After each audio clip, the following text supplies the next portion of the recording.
নমস্কার বন্ধুরা, তোমাদের সকলকে আমার আহারে বাহারে পরিবারে স্বাগত জানাই। আজকে আমরা চলে আসছি কিছু সাইট সিন দেখবো বলে। তা আমরা এখন চলে এসেছি বিপত্তারিণী মন্দির। তো চলুন আপনাদেরকে ভিতরটা দেখিয়ে আনি।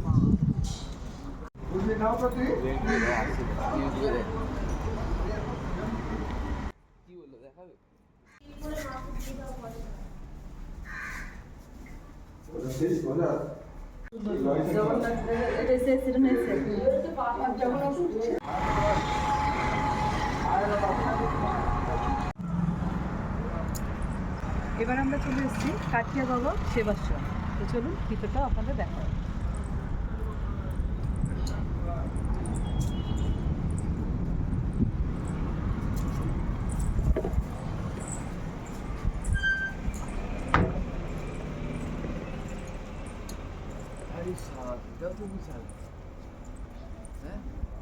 অসাধারণ না দেখতে ভিতরটা?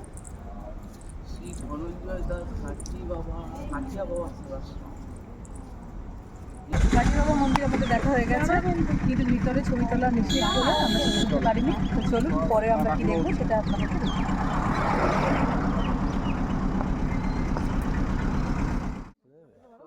এবার আমরা চলে এসেছি গুপ্ত বৃন্দাবন। তো চলুন এখানে কি কি আছে আর কোন কোন ঠাকুর দেখছি সেগুলো আপনাদের দেখাই।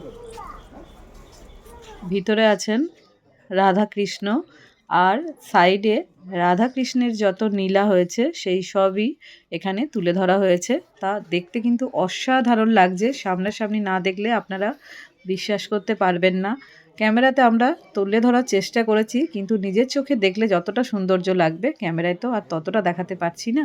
তো বন্ধুরা, আপনারা যদি পুরীতে আসেন তখন কিন্তু সাইট সিনে এই গুপ্ত বৃন্দাবনটা অবশ্যই রাখবেন। নিজের চোখে দেখলে বুঝতে পারবেন জায়গাটার সৌন্দর্য কতটা সুন্দর।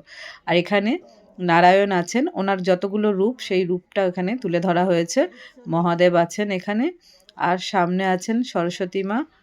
আমরা দর্শন করব শ্রী চৈতন্য দেবকে। তারপরেই চলে যাচ্ছি, এখানে রয়েছেন রাধা কৃষ্ণ, আর তার পাশেই রয়েছেন রাধা কৃষ্ণের যুগল মিলনের একটি মূর্তি। তার পাশেই রয়েছেন নিতাই গৌর, আর সামনেই রয়েছেন বড় একটি হনুমান। হনুমানের সামনে রয়েছেন শ্রীরাম। বন্ধুরা, ভিতরটা দেখতে গেলে আপনাদেরকে একটা দিন চলে যাবে, কিন্তু আমরা তাড়াহুড়োর মধ্যে, যেহেতু গাড়ি দাঁড়িয়েছিল, তাড়াহুড়োর মধ্যে যতটুকু পেরেছি আপনাদের দেখালাম।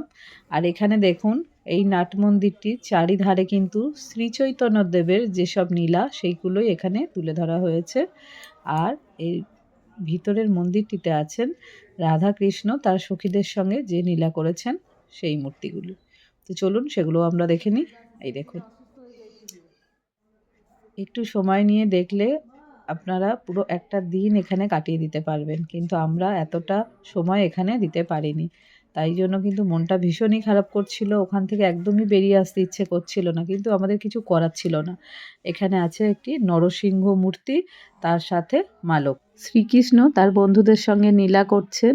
আর এই দেখুন বন্ধুরা, কত বড় একটি মঙ্গল ঘট, আর তার পাশেই রয়েছে অসংখ্য মূর্তি। এরপরে আমরা দেখছি সমুদ্র মন্থন। সমুদ্র মন্থনে দেবতাদের সঙ্গে অসুরদের যে যুদ্ধ হয়েছিল সেটাই এখানে দেখানো হয়েছে। আর এখানে দেখুন, পাতার মধ্যে ছোট্ট গোপাল শুয়ে রয়েছে। এটা কিসের সিন আমি ঠিক বুঝতে পারলাম না। বন্ধুরা, তোমরা যদি জেনে থাকো প্লিজ আমাকে কমেন্টে জানিও। আর এইটা দেখার পরে আমরা চলে যাচ্ছি, মা লক্ষ্মীর একটি মূর্তি দেখলাম। বন্ধুরা, এর ভিতরে শুধুই ঠাকুরের মূর্তি, আর এখানেও আছে কৃষ্ণের নীলা। কৃষ্ণ সখীদের যে বস্ত্র হরণ করে নিয়েছিলেন সেই মূর্তিগুলো এখানে আমরা দেখলাম। তারপরে এবার আমরা চলে যাচ্ছি সামনের দিকে একটি মূর্তি আছে। এই মূর্তিটি আমি আগে কখনো দেখিনি। এখানে একটি শ্রীকৃষ্ণের মূর্তি আছে, কিন্তু এই মূর্তির 6টি হাত, আর এই মূর্তির নাম হচ্ছে ষড়ভুজ। আমি কিন্তু আগে এই মূর্তি কখনোই দেখিনি। এরপরে আমরা দেখতে পাবো বিশাল বড় একটি গৌতম বুদ্ধের মূর্তি। গৌতম বুদ্ধর মূর্তিটার ওখানে কিন্তু বন্ধুরা এখনো কাজ চলছে। তো তোমরা যখন আসবে পুরীতে তখন নিশ্চয়ই আরও নতুন নতুন অনেক কিছু দেখতে পাবে। আর এখানে কিন্তু সব ঠাকুরের অনেক খুঁটিনাটি বিষয়কে তুলে ধরা হয়েছে। এখানে একটা বড় শিব মন্দির রয়েছে, আর এই দেখুন এখানে রয়েছে জগন্নাথ দেবের সঙ্গে যে মহাপ্রভুর যে মিলন হয়েছিল, মহাপ্রভু এখানে এসে কি কি করেছিলেন সেগুলোই কিন্তু খুঁটিনাটি বিষয় এখানে খুব সুন্দর করে তুলে ধরা হয়েছে। এই সব কিছু দেখে কিন্তু চোখ একদম জুড়িয়ে যাচ্ছে। আর শ্রীকৃষ্ণের কথা যখন এতবার বলছি তখন গরু না দেখালে তো চলবে না। এই দেখুন এখানে কত গরু আছে, আর আমাদের মধ্যে একটি ছোট্ট বাচ্চা গেছিল, ও কিন্তু দেখুন গরুদের সঙ্গে কত ভালো করে আলাপ করছে, কথা বলছে। আর শ্রী চৈতন্যদেব যখন জগন্নাথের ধামে এসেছিলেন, উনি আস্তে আস্তে পথে ক্লান্ত হয়ে গিয়ে মাটিতে শুয়ে পড়েছিলেন। ওই সিনটিও এখানে খুব ভালো করে দেখানো হয়েছে। আর সবশেষে আমরা দেখছি জগন্নাথ দেবের ৮টি মূর্তি।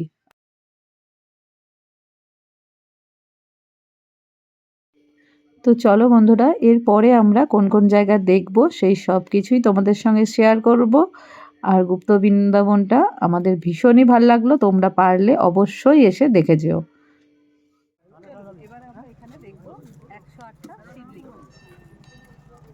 এবার আমরা মন্দিরের দিকে এগিয়ে যাচ্ছি। দেখুন সামনেই আছে নন্দী, আর ওই যে সামনে দেখা যাচ্ছে এক বিশাল আকারের শিব মূর্তি, আর এই যে হনুমানজি বসে আছেন। এবার আমরা গেটের ভেতরে প্রবেশ করছি। বন্ধুরা, পুরীতে কিন্তু প্রতিটা মন্দিরে খুব সুন্দর করে হাতের কারুকার্য করা আছে, সব দেবদেবীর মূর্তি। ভিতরে এবার আমরা প্রবেশ করব। চলুন মন্দিরে কি ঠাকুর আছে সেটাও আপনাদের দেখিয়ে দিই। ভিতরে একটি কালো রঙের শিলা মূর্তি আছে, কিন্তু কি মূর্তি এটা আমি ঠিক স্পষ্ট করে দেখতে পাইনি, যেহেতু তখন ঠাকুরের স্নান করাচ্ছিলেন, সেই জন্য ভিতরে কোনো আলো জ্বলছিল না।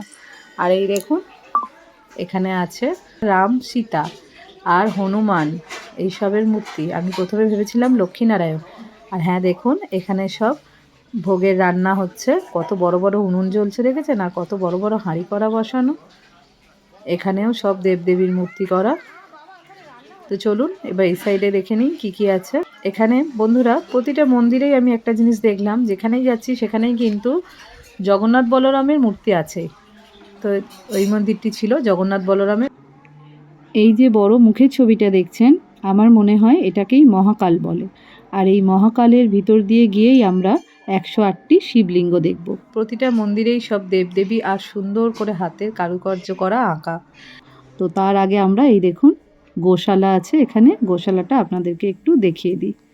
এখানে গরুগুলোকে কত যত্ন করে রাখা হয়েছে দেখুন। চলুন এবার আমরা ঢুকে পড়েছি মহাকালের মুখের ভিতরে। এখানে আমরা এবার শিবলিঙ্গগুলো দর্শন করে নেব। তো বন্ধুরা, এখানে কিন্তু সব শিবলিঙ্গের পাশে নাম লেখা আছে, কিন্তু আমরা যদি এখন সব পড়ে আপনাদের বলতে যাই তাহলে ভিডিওটা অনেক বড় হয়ে যাবে। তো বন্ধুরা, আমি এবার সামনেই যে শিবলিঙ্গটি দেখাবো, এটি কিন্তু বাবা নীলকণ্ঠ। তো এটা আমার সবথেকে বেশি ভালো লেগেছে। তো এবার আমরা সব শিবলিঙ্গগুলো দর্শন করে নিয়েছি। আর আমাদের সাথে যে পুচকু আছে তাকে দেখুন, সে কিন্তু খুব খুশি, আর সব শিবলিঙ্গগুলোকে জড়িয়ে ধরে ধরে আদর করে করে তাকে প্রণাম করা হচ্ছে। দেখেছেন? এই দেখুন ছুটে ছুটে গিয়ে সব শিবলিঙ্গগুলোকে হাত দিয়ে জড়িয়ে ধরে আদর করছে। তো চলুন এবার আমরা দেখাবো অমরনাথ। এবার সামনের দিকে আমরা এগিয়ে গিয়ে দেখব অমরনাথ আছে। হ্যাঁ, একদিকে হ্যাঁ বন্ধুরা, আমরা সবাই সব তীর্থস্থানে গিয়ে তো বাবার দর্শন করতে পারি না। তো আপনারা যদি এখানে আসেন, এই একই জায়গায় কিন্তু আপনারা সব শিবের দর্শন করতে পেরে যাবেন। এটা কিন্তু একটা সুবিধে আছে বলুন।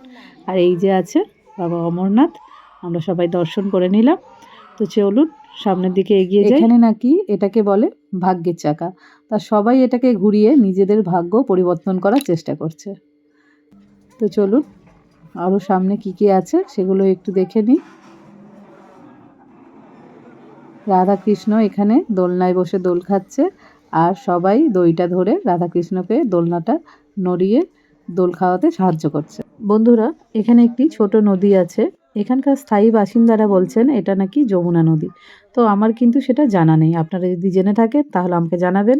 বন্ধুরা, আমাদের 108টি শিবলিঙ্গ দর্শন এখানেই শেষ। এবার আমরা এগিয়ে যাব পরের সাইট সিনের দিকে, আপনারাও সাথে থাকুন।